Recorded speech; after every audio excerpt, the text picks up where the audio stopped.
हमारे YouTube channel पे आप सभी का हार्दिक स्वागत है। मैं आज मेरे एक ऐसे मित्र के साथ ऐसे एक राजा की बात करने जा रहे हैं जो महाराणा प्रताप सिसोदिया वंश से जन्मे हुए, सिसोदिया मेवाड़ में, और वो राजा की बात करने जा रहे हैं। तो सुनते हैं जयेश भाई के साथ, और कुछ बातें मैं भी बताऊंगा। तो पहले सुनते हैं जयेश भाई से। जयेश भाई किस तरह से हमें समझाते हैं कि महाराणा प्रताप का क्या इतिहास था। तो चलिए सुनते हैं जयेश भाई से, और उनके पास से थोड़ा बहुत जानते हैं कि क्या सिसोदिया वंशज में जन्मे हुए महाराणा प्रताप ने किस तरह से युद्ध लड़े हुए थे। तो चलिए चलते हैं उस तरफ। महाराणा प्रताप का जन्म मेवाड़ के उदय सिंह द्वितीय और जयवंताबाई के घर 1540 में हुआ था। जिस वर्ष उदय सिंह वनवीर सिंह को हराने के बाद सिंहासन पर बैठे थे, उनके छोटे भाई शक्ति सिंह, विक्रम सिंह और जगमाल सिंह थे। उनकी मुख्य पत्नी बिजोलिया की महारानी वरिष्ठ दरबारियों ने प्रताप को उनके सबसे बड़े बेटे के रूप में अपना राजा बनाना पसंद किया। रईसों की इच्छा प्रबल हुई और प्रताप सिसोदिया राजपूतों की पंक्ति में मेवाड़ के 54वें शासक महाराणा प्रताप के रूप में सिंहासन पर बैठे। जगमाल ने बदला लेने की कसम खाई और अकबर की सेना में शामिल होने के लिए अजमेर के लिए रवाना हो गया और उसकी मदद के बदले में उपहार के रूप में जहाजपुर शहर को जागीर के रूप में प्राप्त किया। प्रताप सिंह ने मुगल साम्राज्य के साथ किसी भी राजनीतिक गठबंधन को बनाने से इनकार करने और मुगल वर्चस्व के प्रति अपने प्रतिरोध के लिए ख्याति प्राप्त करने पर आमादा था।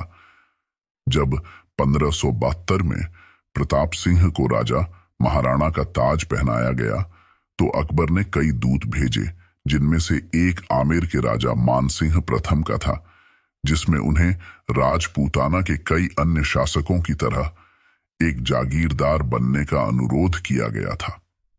जब प्रताप ने व्यक्तिगत रूप से अकबर के सामने झुकने से इनकार कर दिया और कूटनीतिक रूप से इस मुद्दे को सुलझाने के कई प्रयास विफल हो गए, तो युद्ध अपरिहार्य हो गया।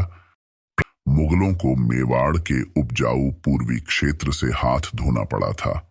हालांकि अरावली रेंज में बाकी जंगली और पहाड़ी राज्य अभी भी महाराणा प्रताप के नियंत्रण में था। मुगल सम्राट अकबर मेवाड़ के माध्यम से गुजरात के लिए एक स्थिर मार्ग सुरक्षित। प्रताप सिंह, मुगल और मानसिंह की सेनाएं 18 जून 1576 को गोगुंडा के पास हल्दी घाटी में एक संकरे पहाड़ी दर्रे से आगे आधुनिक राजस्थान के राजसमंद में मिली। इसे हल्दी घाटी के युद्ध के रूप में जाना जाता है। प्रताप सिंह ने लगभग 3000 घुड़सवारों और 400 भील तीरंदाजों की सेना को मैदान में उतारा। मानसिंह ने लगभग 10,000 पुरुषों की सेना का नेतृत्व किया। 3 घंटे से अधिक समय तक चले भीषण युद्ध के बाद प्रताप ने खुद को घायल पाया। वह पहाड़ियों पर पीछे हटने में कामयाब रहे और एक और दिन लड़ने के लिए जीवित रहे। मुगल विजयी हुए और मेवाड़ की सेनाओं में महत्वपूर्ण हताहत हुए, लेकिन महाराणा प्रताप को पकड़ने में असफल रहे। महाराणा प्रताप सिसोदिया वंशज से जन्मे हुए और चित्तौड़गढ़ में उसका जन्म हुआ था। और महाराणा प्रताप बचपन से किसी के सामने भी झुकते नहीं थे, और महाराणा प्रताप ऐसे माहौल से निकले हुए थे कि जहां कभी डर था ही नहीं। और महाराणा प्रताप की बात करने जा रहे हैं तो आज से तकरीबन 500 साल पहले, जहां मुगल सल्तनतों का राज था और दिल्ली की गादी पर था अकबर।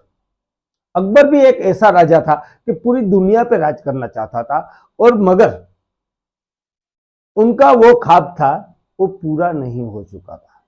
और वो उनका ख्वाब एक ऐसा भी था, चित्तौड़गढ़ था, उनको हासिल करने का। उसने कई बार उस पर चढ़ाई की हुई थी मगर हासिल नहीं कर पाया था।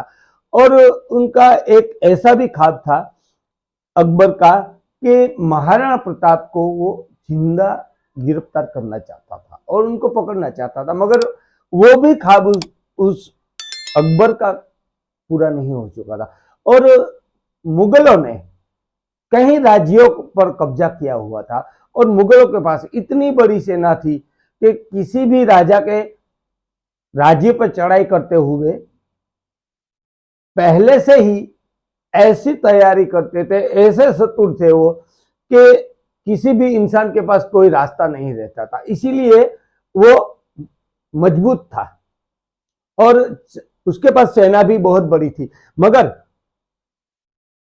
वो डरता था, महाराणा प्रताप से वो डरता था। और वो तकरीबन ऐसे माना जाए तो अकबर के पास भी ऐसा टाइम नहीं था और महाराणा प्रताप के पास भी ऐसा टाइम नहीं था कि वो एक दूसरे के खिलाफ हो सके और एक दूसरे के सामने लड़ने के लिए तैयार हो। मगर जो पहले के जमाने के तानाफूसी करने वाले लोग थे कि भाई ये ऐसा है, ये ऐसा है, आपके बारे में ये ऐसा कह रहे हैं, मगर जो उसके बिरबल थे और राजा के नीचे जो काम करने वाले होते हैं और उसके खुफिया जो बात नहीं देने वाले लोग होते हैं, वो उनको कहा करते थे कि अकबर के कानों में तानाफूसी किया करते थे कि आपके बारे में महाराणा प्रताप ये से चित्तौड़गढ़ से राजवीर है, सिसोदिया वंशज ये कर रहे, ये कर रहे, ये कर रहे। मगर सही में माना जाए तो सूत्रों की मुजब ऐसी बातचीत कभी किसी के बीच हुई भी नहीं थी और वो उनके सामने लड़ने के लिए आए। तो मैं अपने मुद्दे पे आता हूँ, उनके सामने पे चढ़ाई की और लड़ने के लिए आए, तब भी महाराणा प्रताप को पहली बार उसने देखा तो उसके हाथी पे चढ़कर उसने जो तीर उसका भाला था वो निकाला और महाराणा प्रताप ने उस पर जो अकबर पे प्रहार किया तो हाथी के पास से चिरते हुए निकल गए और जो उसका चेतक उसका घोड़ा था, चेतक नाम का, उसको हाथी के कुछ सूंड पे लखाए हुए कोई खिल्ले थे या तलवारें वगैरह, उसी के कारण उसका पैर कटा। और वो मेवाड़ में जो हल्दी घाटी वाला नदी थी, नाला था, वो उनको पार किया। ये इस मतलब कि यहां से निकलकर उस पार चले गए, वो कभी हो नहीं सकता। मगर चेतक ऐसा एक चतुर घोड़ा था महाराणा प्रताप का कि उसने उसकी जान बचाई और वो लड़ाई के कारण चले गए और हल्दी घाटी पर जो नाला था उसी को उस पार होकर चले गए थे। मगर महाराणा प्रताप वो सिसोदिया वंश से जन्मे हुए, बचपन से ऐसे बाहुबली और वो माहौल में बड़े हुए थे कि महाराणा प्रताप कभी किसी और इंसान की बात कैसे सुनते थे, सभी गांव वालों के साथ रहते थे और सभी की मतलब बात सुना करते थे और सभी का आदर करते थे। और वो चित्तौड़गढ़ से निकलकर फिर जंगल पे गए और वहां थोड़े टाइम रहे थे, मगर फिर वापस आए और वो उनका जो चेतक था वो घायल हुआ था और वो वहीं पर जंगल पे ही मरे हुए थे, ऐसा सुना है। मगर क्या हुआ था मुझे भी पता नहीं।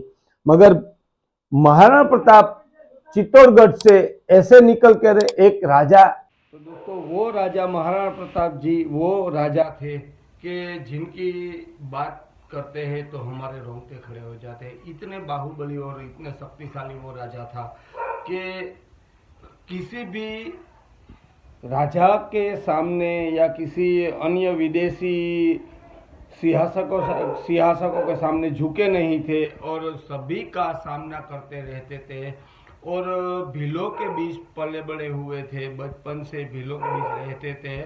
और वो राजा की बात हम करते हैं और मैं आप सभी को आज वो राजा की बात की है कि जिनने मेवाड़ में सिसोदिया वंशज में जन्मे हुए महाराणा प्रताप ने अटूट अकेले ऐसे सिसोदिया वंशज राजवीर थे कि कभी किसी मुगलों का उसने गुलामी नहीं की थी, कभी भी किसी मुगलों के सामने झुके नहीं थे।